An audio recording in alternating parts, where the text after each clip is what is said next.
તો બેન જે રીતે ભાવનગરની અંદર લઠ્ઠાકાંડ થયું છે, જેમની અંદર 7 લોકોના જીવ ગયા છે, સૌ પ્રથમ તે જે ગુજરાતની અંદર દારૂ બંધ છે આવું કહેવા વાળા લોકો, અને આપણે બધા લોકો જોઈએ છે કે ગુજરાતની અંદર ખુલ્લેઆમ દારૂ વેચાય છે, પરંતુ જે પણ લોકો કહે છે કે ગુજરાતની અંદર દારૂ બંધ છે, ગુજરાતના લોકો નથી કહેતા, બહારના રાજ્યના લોકો એવું કહે છે કે ગુજરાતની અંદર સારું છે, ગુજરાતમાં તો દારૂ બંધ છે, પરંતુ બધા લોકો જાણે છે કે ગુજરાતની અંદર શું ચાલી રહ્યું છે। સૌપ્રથમ તો જે 7 લોકોના જીવ ગયા છે, આમનું પાછળનું સૌથી મોટું કારણ શું? તંત્ર કે પછી પોલીસ કે જે દારૂ વેચે છે તે?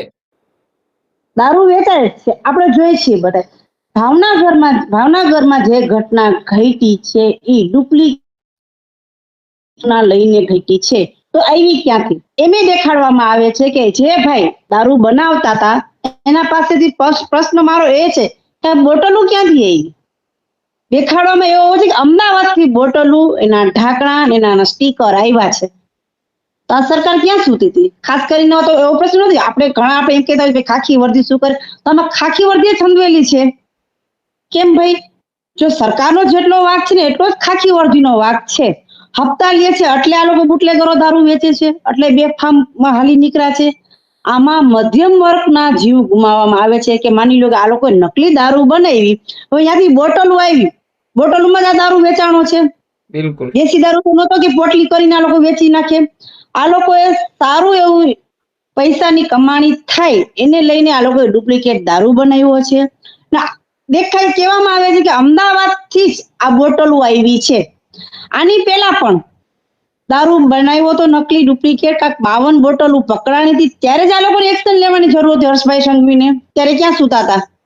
હવે અત્યારે એમ કે છે કે હું અડધી કલાક કાર્યક્રમમાં લેટ પહોંચ્યો, હું ડ્રગ્સ નું નાશ કરતો હતો। 22 કરોડ 12 લાખનું ડ્રગ્સ એ ભાઈ નાશ કરવા ગયા હતા। અરે ભાઈ, તમે નાશ કરવા ગયા હતા એ ડ્રગ્સ નું કે અત્યારે આ ત્યાંથી લઈને આ લોકોને દેવા માટે ગયા હતા? શું કર્યું? એ તો ખાલી મોડા પહોંચ્યા એટલે એક કહી દીધું કે ભાઈ અડધી કલાક હું લેટ થયો, હું ડ્રગ્સ નું નાશ કરવા ગયો હતો, 12 ગયો હતો, એવું એને કહી દીધું। આપણે માની ચાલો યોગ્ય છે, કદાચ ગયા હોય તો એના પુરાવા તો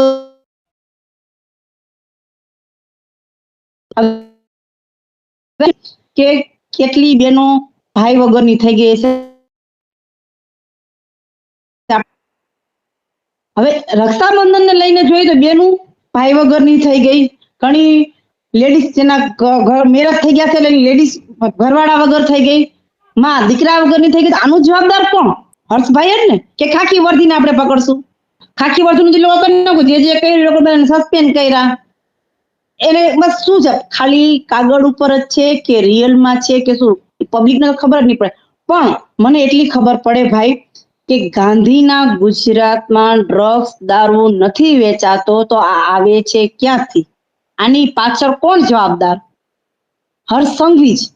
તો હર્ષ સંઘવી બહુ મોટી મોટી ફાકા ફોજદારી કરે છે ને, તો એને ધ્યાનમાં લેવાની જરૂર છે કે આ ક્યાંથી આવે છે। હવે જાય છે ને ખબર જ છે અહીંથી આવે છે, ત્યાંથી આવા શું કામ એને દે છે? મારું તો એ કેવું છે એમને। બિલકુલ બિલકુલ બેન, આની પહેલા પણ લઠ્ઠાકાંડ થયા હતા, ત્યારે જો આવી રીતે ન જવા દીધું હોત, ત્યારે ગુજરાતની અંદર સારી એવી રિએક્શન અથવા સારી એવું પોલીસ કામ કરતી હોત તો આજે આવા દાડા ન આવત। કારણ કે આજે જે 7 લોકોના જીવ ગયા છે, તેમની બહેનો પણ રડશે રક્ષાબંધનના દિવસે, તેમની પત્નીઓ પણ રડશે, કારણ કે પોતાના પતિ ખોયા છે, ભાઈઓ ખોયા છે। જે આ દારૂ આવે છે, સૌપ્રથમ તો ભાઈ ગુજરાતમાંથી દારૂ નથી આવતો, આ બોટલોનો દારૂ આવે છે, આ બીજા રાજ્યમાંથી દારૂ આવે છે। તો આ દારૂ આવે જે રીતે લાવવામાં આવે છે, ત્યારે જ જો હર્ષભાઈ સંઘવીને આપણે હાથ જોડીને નમ્ર વિનંતી કરશું કે ભાઈ ત્યારે જ આ પોલીસ સારું એવું કામ કરે। આપણે ગુજરાત પોલીસ ઉપર આશા રાખશું કે ભાઈ જે રીતે સારું એવું કામ કરી રહી છે અને કરતી રહેશે, પરંતુ આવું નહીં કે ખુલ્લેઆમ દારૂ વેચાય, ખુલ્લેઆમ દારૂ લઈ જવામાં અવરજવર થાય। કારણ કે જે પણ થયું છે, આમની અંદર બહેને કહ્યું છે કે સારું એવું કામ કરવાની જરૂર છે। હર્ષભાઈ સંઘવીએ કહેવાય છે કે ગુજરાત છે એ ગાંધીનું ગુજરાત છે, આમાં દારૂ નથી વેચાતો, છતાં દારૂ ખુલ્લેઆમ વેચાય છે। તો સૌપ્રથમ બેન, મારે તમને એવું કેવું કે આ જે કહેવામાં આવી રહ્યું છે કે ગુજરાતમાં દારૂ બંધ છે, તમને લાગે છે કે ગુજરાતમાં દારૂ બંધ છે? નહીં, બેફામ વેચાય છે દારૂ। એવું નથી, જેટલું કે છે ને ગાંધીના ગુજરાતમાં દારૂ ને એનાથી બમણું ડબલ ઘણું ગુજરાતમાં દારૂ વેચાય છે ને ઈ મીઠી નજર હેઠે જ આ દારૂ વેચાય છે। ઈ આ ભ્રષ્ટાચાર ભાજપ સરકારના હેઠળ નીચે જ આ વેચાય છે। ખરેખર જો દારૂબંધી હોત ને તો જ્યાં નકલી દારૂ બનાવવાનું કૃત્યો કરે છે ને માફિયા, એ ન થવા જોઈએ। હવે કહેવામાં આવે છે કે અમદાવાદ થી બોટલો આવી, ઢાંકણા આવ્યા, એના લેબલ આવ્યા, તો આ સરકાર ક્યાં હતી? તો એ ખબર નથી પડતી એ લોકોને. અમદાવાદ થી આવે છે તો આ ભાવનગર ગયું, બોટલું ગયું ખાલી, તો શેમાં ગયું હોય છે? હવાઈ જહાજમાં તો નહીં ગયું, પ્લેનમાં તો નહીં ગયું હોય ને. સામાન્ય શેમાં ગઈ છે? ખટારામાં આવી છે અથવા ફોર વ્હીલમાં છે, કે તો કેમ ક્યાંય રોકાણમાં નહીં આવ્યું હોય, પૂછ્યું નહીં હોય કોઈએ? શું હર્ષભાઈ સંઘવીને એટલી ખબર નહીં હોય ને કોઈ કીધું નહીં હોય કે ભાઈ અહીંથી આટલું આ ગયું? તો ખરેખર ગાંધીના ગુજરાતમાં દારૂ બેફામ વેચાય છે. કાં પછી હું તો એમ કહીશ કે જો તમે કાંઈ ન કરી શકતા હોય ને તો બેફામ છૂટ આપી દો. જાહેર નકલી જે બનાવે છે, એ નકલી નહીં બનાવે.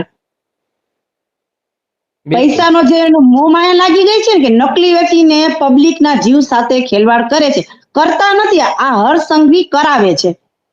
તો હું હર્ષ સંઘવીને કહીશ કે ભાઈ રક્ષાબંધન આવે છે, હું એક બેન તરીકે તમને આહવાન કરું છું કે બીજા કોઈ બેનો ભાઈઓ વગરની ન થાય તો એનું જરાક ધ્યાન દો ને અમલમાં લ્યો. કોઈ ચમરબંધીને છોડવામાં ન આવે એવા તમે પ્રયત્ન કરો.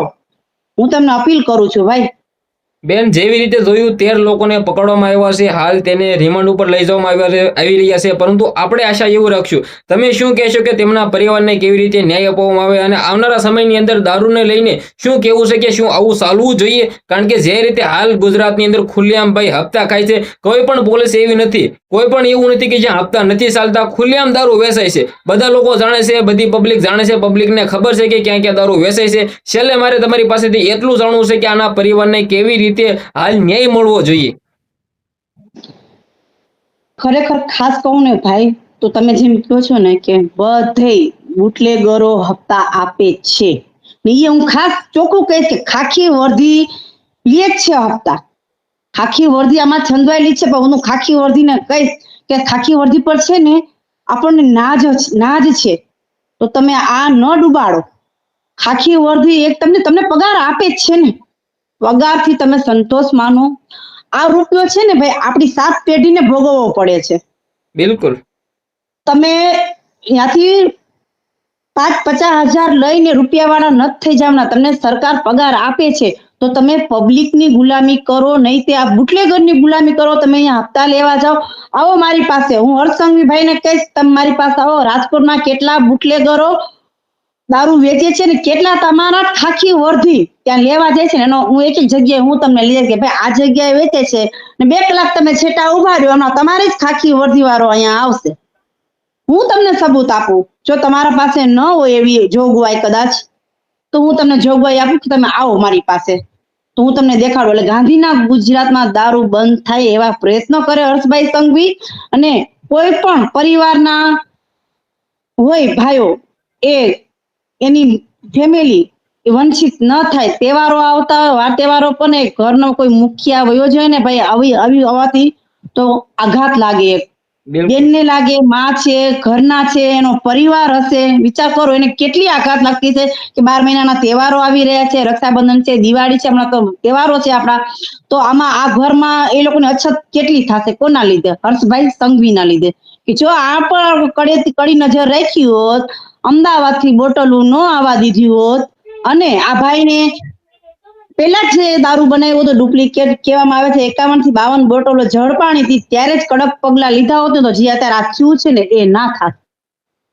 બિલકુલ બિલકુલ. બેન પાસેથી આપણને ઘણી બધી જાણકારી જાણવા મળી. આપણે ગુજરાતની પોલીસને પણ અપીલ કરશું, હર્ષભાઈ સંઘવીને પણ અપીલ કરશું કે ભાઈ આવું ગુજરાતની અંદર ન ચાલવું જોઈએ. ગુજરાતની અંદર જે પણ ગેરકાયદેસર ચાલે છે તેને હટાવવામાં આવે અને આ દારૂની બોટલ જે બીજા રાજ્યોમાંથી આવી રહી છે આ ન આવી જોઈએ. આપણા સરહદ ઉપર ક્યાંક ને ક્યાંક ખાસ કરીને પોલીસને જોવાની જરૂર છે અને ગુજરાતની અંદર ફરી વખત આવી લઠ્ઠાકાંડ ન થાય એ માટે આપણે ક્યાંક ને ક્યાંક જાગૃત થવાની જરૂર છે અને લોકોએ પણ દારૂ ન પીવો. આ પણ ખાસ કરીને નમ્ર વિનંતી અપીલ કરી છે કે ભાઈ લોકો દારૂ પીવાથી તે પોતાનું ઘર રઝળે છે, પોતાના દીકરાઓ રઝળી જતા હોય છે, પોતાની પત્નીઓ રઝળી જતી હોય છે, પરંતુ આ દારૂ વસ્તુ સારું નથી. એટલે દારૂથી પણ દૂર રહો અને પોલીસને પણ અપીલ કરશું કે ભાઈ આવું ન થવું જોઈએ. થેન્ક યુ બેન, દિલથી ધન્યવાદ.